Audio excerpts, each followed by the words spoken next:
tengo agua, si me falta hormona antidiurética, más bien todo el agua se va a perder con orina.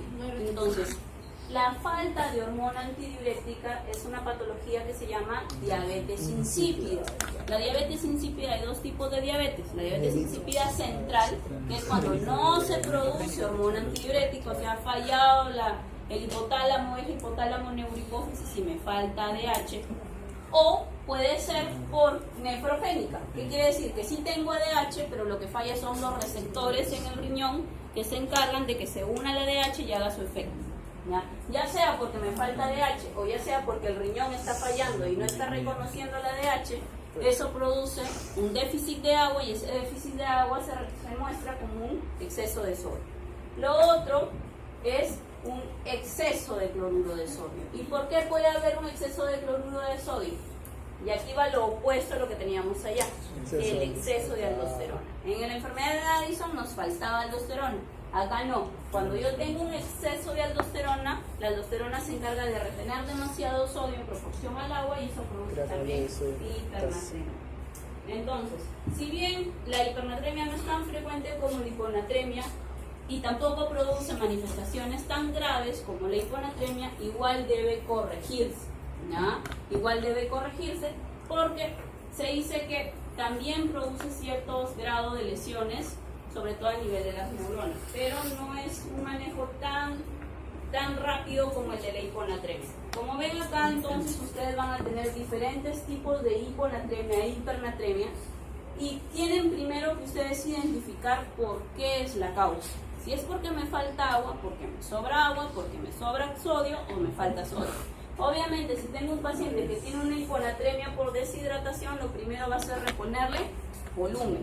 Pero si tengo una hiponatremia por sobrehidratación, ¿será bueno ponerle volumen? No. En este caso lo que yo tengo que poner es cloruro de sodio.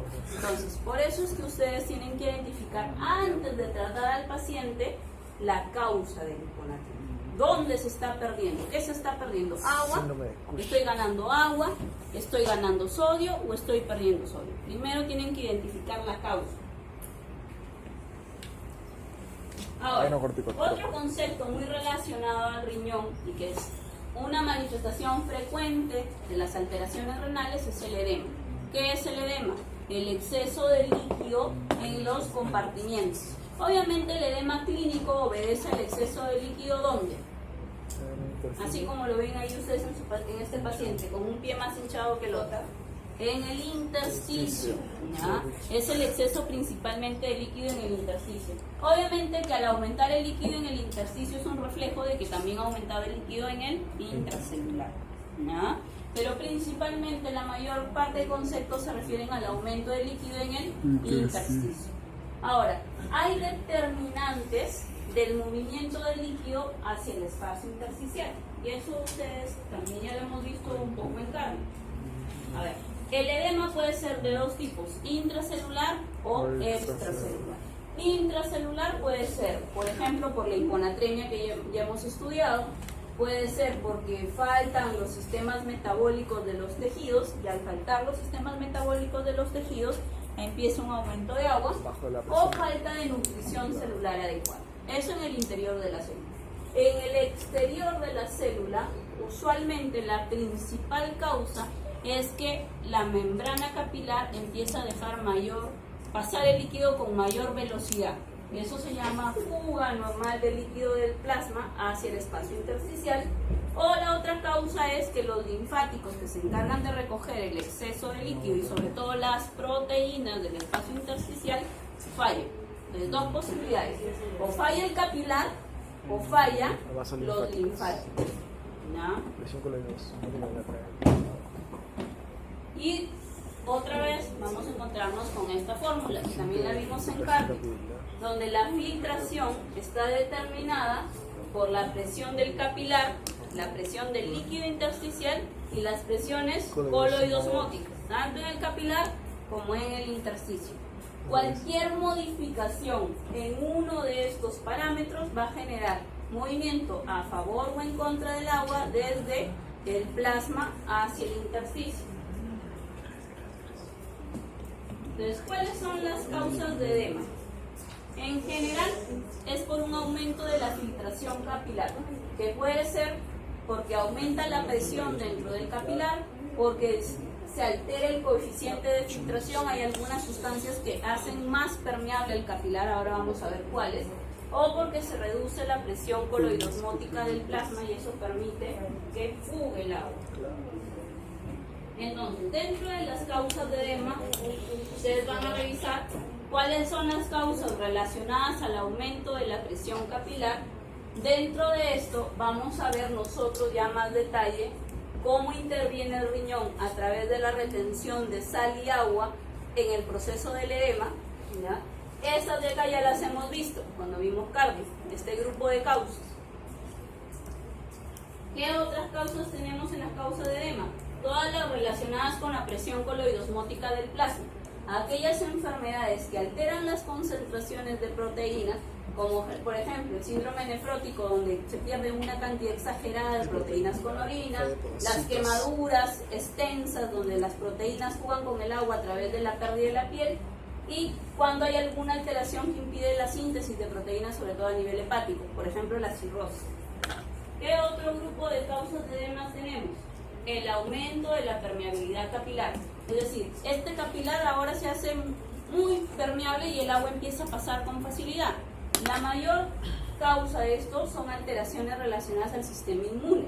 Cuando hay alguna infección, cuando hay alguna bacteria que libera algún tipo de toxina en especial, cuando hay un cuadro de sepsis, una quemadura, todas estas alteraciones son sustancias como la histamina, la bradicinina, que facilitan la permeabilidad a nivel capilar y entonces empieza a fugar el líquido y se produce edema. Y la otra causa es el bloqueo del drenaje linfático. Diferentes patologías pueden bloquear el drenaje linfático. En el caso del cáncer, por ejemplo, metástasis o secundario de la cirugía erradicadora del cáncer.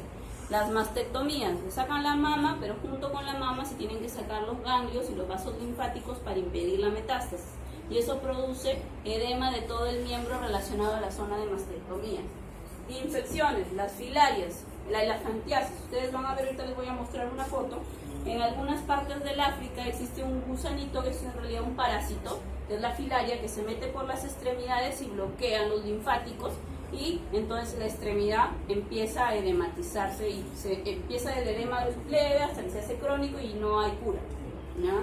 Y el otro es algunos pacientes nacen con deficiencia de los linfáticos en alguna zona del cuerpo y hacen linfedema de forma congénita. Esta es una imagen del linfedema, ¿ya? El linfedema se produce, es un edema caracterizado por la insuficiencia solamente de los linfáticos y por lo tanto siempre es bien circunscrito. Por ejemplo, en este caso son los linfáticos de la pierna, entonces solamente esa pierna se va a edematizar. Eso es lo que les digo en las mastectomizadas. Mujeres que quedan operadas de cáncer de mama radical, se les saca la mama, pero se les saca todos los linfáticos, lo que se llama vaciamiento, para impedir la metástasis a la otra mama y a otras zonas, y secundariamente hacían linfedema de la extremidad relacionada a la zona de mastectomía. Y el otro es la famosa elefantiasis, que es la filariasis, que es una parasitosis endémica en el África, en algunas zonas del África suroeste, donde estos gusanitos, que son un tipo de nematodo, entra a las extremidades y bloquea el sistema linfático y progresivamente va aumentando y se va deformando. A veces ingresa por las extremidades superiores, a veces por las inferiores, dependiendo, se va deformando cada vez más y no les he puesto una gráfica más llamativa, pero el linfedema es tal que la extremidad se va deformando, como si fuera un elefante, se va plegando y cada vez es mayor. Las cirugías usualmente consisten en reconstruir los linfáticos, pero no siempre son exitosas. Listo. Y esas son las otras causas de edema, la famosa citis. ¿Ya? La citis, que es el edema secundario de la cirrosis hepática, donde el problema es la producción de proteínas. Como el hígado cirrótico está tan dañado, ya no hay producción de proteínas y disminuye la presión oncótica o coloidosmótica del plasma, y eso produce que el líquido aumente no solamente en los compartimientos del intersticio, sino en un compartimento que también ustedes habrán escuchado hablar, que es el transcelular. El compartimiento transcelular en realidad es parte del intersticial, es el líquido que se encuentra en las cavidades. En las articulaciones es el líquido sinovial, en el pericardio el líquido pericárdico, en el peritoneo el líquido peritoneal. Entonces, en el caso de la citis es un aumento de este líquido transcelular en el peritoneo, del líquido peritoneal, por eso se produce la citis. Pero también puede presentarse, por ejemplo, en el espacio pleural en forma de derrame. Cuando nosotros hablamos de aumento de líquido o de edema en una cavidad con líquido transcelular, siempre vamos a hablar de derrame. ¿Ya? Cuando hablamos, por ejemplo, de aumento de líquido sinovial, derrame articular. Si hablamos de aumento de líquido en el pericardio, derrame pericárdico. Acuérdense ese término. Cada vez que ustedes escuchen la palabra derrame, es un edema, pero en una cavidad con líquido transcelular. ¿Listo? ¿A qué hora estamos? Ya, hasta ahí nos vamos a quedar y la próxima semana ya empezamos de lleno con la nefrología.